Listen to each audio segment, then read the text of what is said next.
Bisa entry tiap hari profit. Apa tuh Pak Ras? Maaf, kita nggak terima tunai.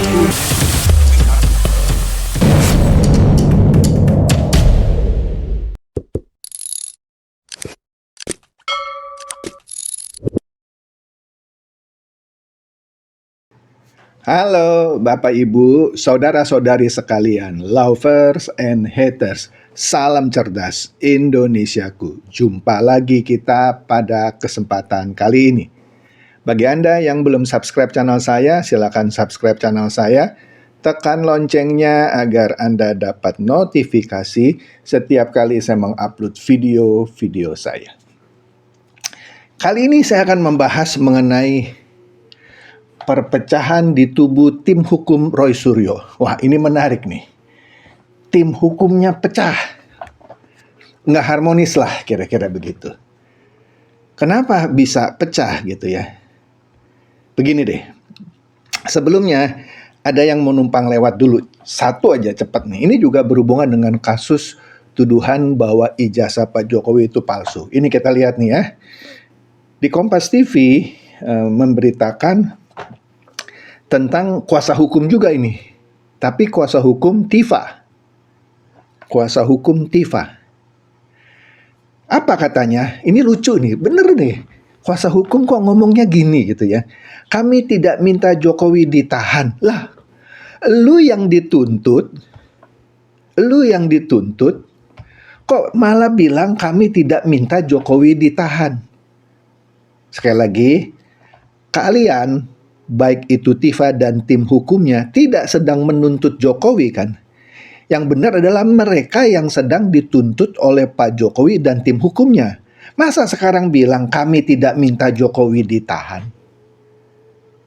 Ditambah lagi cukup buktikan ijazahnya asli. Terbalik coy. Justru lu yang harus buktikan ijazah Jokowinya palsu. Kalau begini kan seakan-akan Anda menuntut Pak Jokowi untuk membuktikan ijazahnya asli kan. Padahal kalian yang sedang dituntut untuk membuktikan bahwa ijazah Jokowi itu palsu. Anda kan nuduh kan. Anda kan nuduh bahwa ijazah Jokowi palsu. Nah, Anda harus buktikan bahwa ijazah Pak Jokowi itu palsu. Jangan dibalik untuk minta Pak Jokowi buktikan ijazahnya.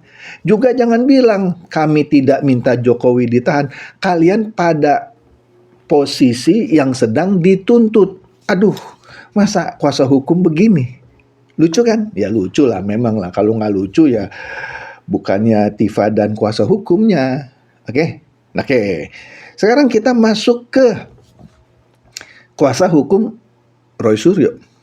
Nah, ini Warta Ekonomi baru-baru ini memberitakan mengenai tim hukum Roy Suryo itu terpecah. Dikatakan oleh Kosinudin di sini, tentu Pak Jokowi akan sangat berterima kasih kepada Refli Harun karena tim hukum Roy Suryo terpecah. Dengan kata lain, Kosinudin sudah terang-terangan bilang, nih gara-gara Refli Harun nih tim hukum Roy Suryo terpecah. Kira-kira begitu. Nah, menariknya apa sih yang bikin tim hukum ini jadi terpecah? Ya kan, Kosinudin yang bilang ini bukannya lagi gosip, rumor atau apapun, bukan. Ini benar-benar sudah merupakan suatu berita yang terang benderang bahwa tim hukumnya Roy Suryo itu pecah, ya. Itu udah bukan lagi bukan lagi suatu gosip, rumor ataupun berita bohong, bukan.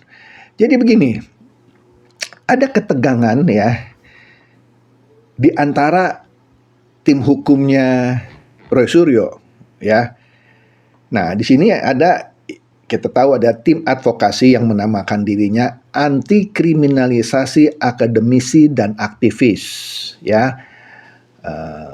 Mereka menamakan dirinya tim advokasi anti kriminalisasi akademisi dan aktivis. Seakan-akan dia membela para akademisi, dalam hal ini Roy Suryo lah ya, dan aktivis dan teman-temannya yang lain. Kan baru 2 nih yang lagi disorot ya, yang lain belum nih, padahal yang lain juga tersangka. Mereka secara keras ya melayangkan kritik kepada pakar hukum tata negara sekaligus advokat, yaitu Refli Harun yang sekarang selalu terdepan ya. Kosinudin dalam beberapa kesempatan terakhir Anda lihat di pra-peradilan nggak ada tuh, ya kan? Nah, Kosinudin ini merupakan perwakilan pengacara dari tim advokasi, akademisi, dan aktivis tadi ya, TAAKAA. Dia menegaskan bahwa dia keberatan ya, dan keberatan yang disampaikannya itu bukan sentimen pribadi, melainkan sikap resmi puluhan advokat yang ada di dalam tim. Jadi selain Kosinudin ada beberapa, di sini dikatakan puluhan ya, puluhan advokat yang ada di tim tadi.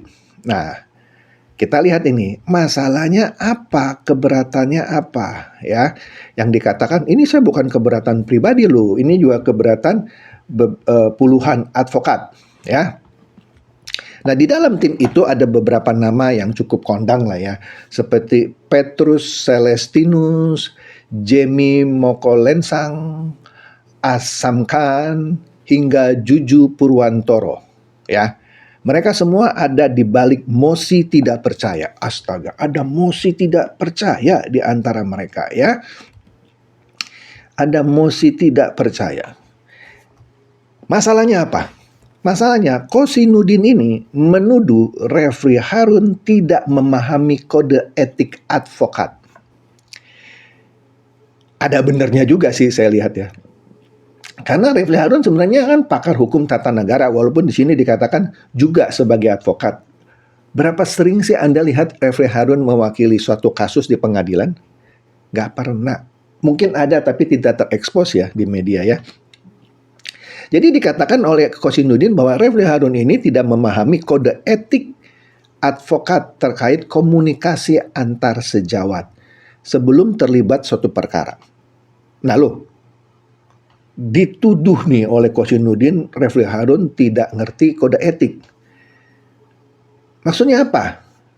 Nah, dikatakan bahwa seharusnya sebelum meminta surat kuasa dari klien, dalam hal ini Roy Suryo, Refli Harun harus bertanya dulu kepada teman-teman sejawat yang ada di tim ini gitu.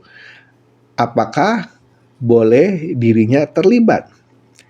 Kan Refli Harun kan tidak ada di dalam tim advokasi itu.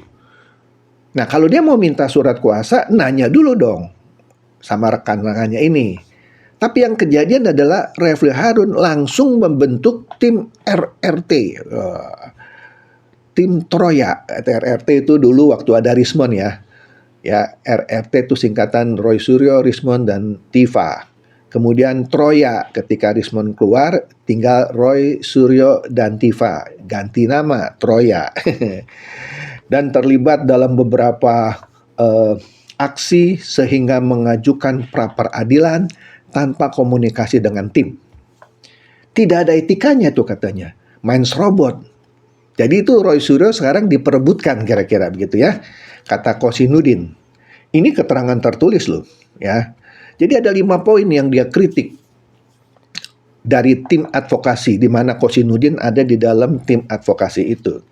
Ya, ternyata yang pertama nih ya, Refli itu dituding membawa Roy, Rismon, dan Tifa untuk bertemu Jimli Asidiki di tim percepatan reformasi Polri, kita tahu kan, untuk mengupayakan perdamaian. Jadi sebenarnya mereka sudah melakukan upaya perdamaian nih ya, tanpa koordinasi tim hukum utama yang tim advokasi, yang pembela tadi, akademisi dan aktivis gitu ya. Saat itu katanya, kapasitas Refli disebut hanya YouTuber, bukan kuasa hukum, tapi sudah membawa orang-orang ini bermediasi dengan Jimli Asidiki. Astaga. Jadi waktu pertama Refli Harun tuh bukan kuasa hukum, cuman YouTuber. Oh, jadi dia mencuri kesempatan. Wih, hebat juga ya. 2, tudingan membajak klien. Refli itu juga dituduh memecah klaster perjuangan dengan hanya membela Roy Suryo, Rismond, dan Tifa waktu awal ya. Sedangkan yang lainnya itu seperti Rizal Fadila, Rustam Effendi, dan lain-lain tidak dihiraukan oleh Refli Harun. Ya, pinter lah Refli Harun. Hanya mau mendompleng orang yang punya nama. Dia tidak mau membela yang lain-lain seperti Rizal Fadila dan Rustam Effendi. Ya, Refli Harun juga dituding mencatut nama advokat yang ini, tim advokasi akademisi dan aktivis ini tanpa klarifikasi. Nggak ngomong-ngomong, dicatut katanya. 2, dia menumbangkan konsistensi klien katanya. Karena manuver Refli Harun ini menjadi pemicu membelotnya Rismond ke kubu lawan. Akhirnya kan Rismond berdamai sama Pak Jokowi ya. Anda tahu kan, dapat restoratif justice dan bye-bye SP3 ya. 4, bubar dan pecahnya tim Troya. Nah, katanya Refli Harun setelah gagal dengan formula pertama, ya yang bertemu dengan Jim Lee gitu, dia akhirnya membentuk tim Troya. Kan sebelumnya tim RRT, Roy Suryo, Rismond, dan Tifa. Kemudian setelah itu dia gagal karena Rismond nyebrang gitu ya. Dia bentuk tim Troya, singkatan dari tim Tifa dan Roy Suryo. Yang akhirnya bubar juga tim Troya. Kenapa? Tifa jantan, langsung berani menghadapi persidangan di Pengadilan Negeri Jakarta Timur sendirian. Beda dengan Roy Suryo yang tiba-tiba jadi betina gara-gara ditemani oleh Refli Harun menempuh pra-peradilan. Nah, yang kelima, ini soal pra-peradilan. Refli ya mendaftarkan gugatan pra-peradilan juga secara sepihak, tidak bicara-bicara dengan tim advokasi. Ya. Jadi ini disebut oleh tim advokasi akademisi dan aktivis ini disebut-sebut mengulur-ngulur waktu dan menjauhkan substansi utama, yaitu pembuktikan ijazah di pengadilan. Padahal dari tim advokasi maunya sama seperti Tifa, langsung aja di sidang, nggak usah pakai pra-peradilan. Jadi ini adalah 5 poin yang mereka anggap dilanggar oleh Refli Harun. Ya, astaga. Nah, kemudian dikatakan lagi, Refli Harun pernah membuat narasi bahwa tim hukumnya Roy Suryo, yaitu tim advokasi akademisi anti kriminalisasi maksudnya ya, terhadap akademisi dan aktivis itu, justru sengaja ingin menjebloskan klien mereka sendiri ke dalam penjara. Jadi lucu ya, Refli Harun menuduh tim hukum yang ini, tim advokasi ini, mau menjebloskan klien mereka sendiri. Oh, tentu saja Kosinudin membantah tuduhan keras itu. Membantah dan menegaskan bahwa, loh, kita ini pro bono kok tanpa bayaran sejak 30 April 2025. Jadi itu tuduhan yang sangat menyakitkan. Ya, sangat menyakitkan. Nah, jadinya jelaslah Kosinudin menyindir sikap Refli Harun yang dinilai hanya menguntungkan pihak lawan politik lewat narasi yang membelah tim hukum. Waduh, Refli katanya dinyatakan sukses membuat seluruh tim advokatnya ini marah, ya. Dan Refli juga dinilai sukses menggembosi perjuangan dengan narasi pecah belah. Asik, ya. Dalam konteks ini tentulah katanya Pak Jokowi akan sangat berterima kasih kepada Bang Refli. Lah, gitulah kalau kasus aja ditunggangi untuk popularitas. Ini jelas loh. Menurut saya, mohon maaf ya Pak Refli ya Anda mencuri popularitas di sini. Ya. Jadi gelanggangnya itu Anda curi. aturan milik Kosinudin dan kawan-kawan. Saya bukan sedang bela Kosinudin, ini faktanya demikian ya. Anda curi demi popularitas nama Anda. Ya itulah di dunia hukum tim hukum, di dalam dunia tim advokasi juga ada perpolitikannya. Itu saja dari saya, semoga ini mencerdaskan dan mencerahkan Anda semua. Silakan share video saya ini kepada teman-teman, sahabat atau kerabat supaya mereka tambah cerdas dan tercerahkan. Seperti biasa, terima kasih.